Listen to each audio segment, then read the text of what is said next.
ওয়াল bureau দল ফর্মে নেই, তার উপর চোট আঘাতের ধাক্কা। মুম্বাই ইন্ডিয়ান্স ওপেনার রোহিত শর্মা পরের 2 ম্যাচে না ও খেলতে পারেন এমনই ইঙ্গিত দলীয় সূত্রে। রয়্যাল চ্যালেঞ্জার্স বেঙ্গালুরু বিরুদ্ধে হ্যামস্ট্রিংয়ে চোট পেয়ে মাঝপথে রিটায়ার্ড হার্ট হন, সেই চোটই এখন চিন্তার কারণ।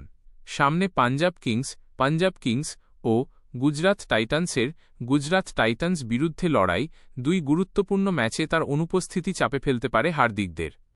একটি অর্ধশতরান সমেত এবারের মরশুমে 4 ম্যাচে 137 রান করেছেন রোহিত শর্মা।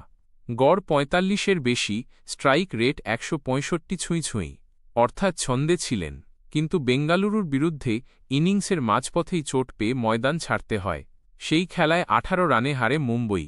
দলের টপ অর্ডারে স্থিরতা আনার ক্ষেত্রে রোহিত গুরুত্বপূর্ণ ভূমিকা নিচ্ছিলেন, যা আপাতত অনিশ্চিত।